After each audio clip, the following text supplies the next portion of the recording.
আসসালামু আলাইকুম। দর্শক, আগেই বলেছি যে আন্তর্জাতিকভাবে ধীরে ধীরে চাপ শুরু হয়েছে। মুখ খুলেছে কানাডা, জাপান এবং মার্কিন যুক্তরাষ্ট্র তো অবশ্যই। সর্বশেষ যেই বক্তব্য ম্যাথু মিলার দিয়েছেন, তাতে তিনি বলেছেন বাংলাদেশেও মৌলিক স্বাধীনতা চর্চা দেখতে চায় যুক্তরাষ্ট্র। এই শিরোনামে তারা তাদের উদ্বেগ উৎকণ্ঠা প্রকাশ করেছে এবং একই সঙ্গে বাংলাদেশে যে সাম্প্রতিক সহিংসতা তার নিন্দাও জানিয়েছে। পাশাপাশি সারা বিশ্বের মতো বাংলাদেশের জনগণও তাদের মৌলিক স্বাধীনতা চর্চায় সক্ষম হবেন এমনটা দেখতে চায় দেশটি।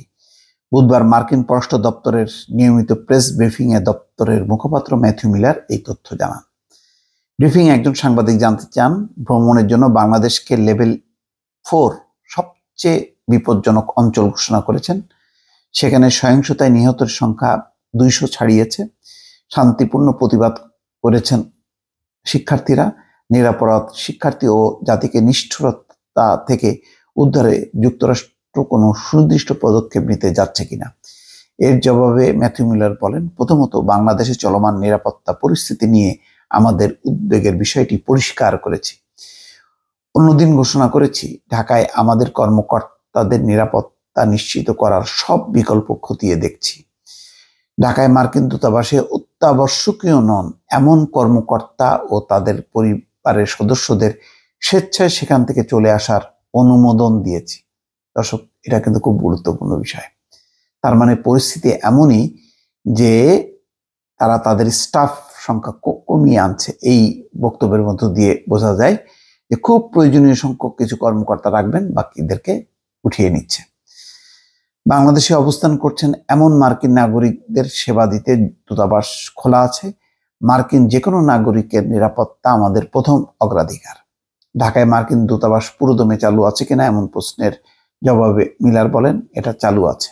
আরেক সাংবাদিকের প্রশ্নের জবাবে মিলার বলেন, কয়েকদিন ধরে আমরা বলে আসছি বাংলাদেশে সম্প্রতি যেসব সহিংস কর্মকাণ্ড হয়েছে তার সবটারই নিন্দা জানাই। আমরা শান্তিপূর্ণ সমাবেশের স্বাধীনতা সমর্থন করি। যারা শান্তিপূর্ণ সমাবেশ করার অধিকার চর্চা করছিলেন তাদের বিরুদ্ধে সহিংসতার নিন্দা জানাই। আবার কোনো প্রতিবাদী যদি সহিংসতার জন্য তাদের শান্তিপূর্ণ কর্মসূচি ব্যবহার করে থাকে তাহলে তারও নিন্দা জানাই। যে কোনো রকম সহিংসতার নিন্দা জানাই। পররাষ্ট্র দপ্তরের মুখপাত্র বলছেন, সারা বিশ্বের জনগণ তাদের মৌলিক স্বাধীনতা যেভাবে চর্চা করতে সক্ষম হন, ঠিক একইভাবে আমরা চাই বাংলাদেশের জনগণও তাদের মৌলিক স্বাধীনতা চর্চায় সক্ষম হবেন। সুতরাং আমরা বিক্ষোভকারী ও সাধারণ নাগরিক এবং সরকার উভয় পক্ষকে সহিংসতা থেকে বিরত থাকার আহ্বান জানাই।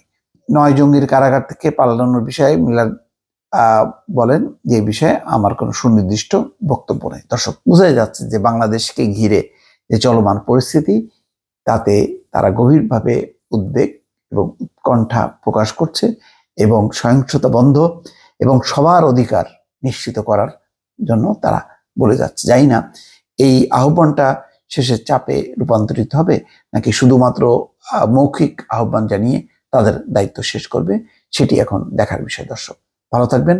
আল্লাহ হাফেজ।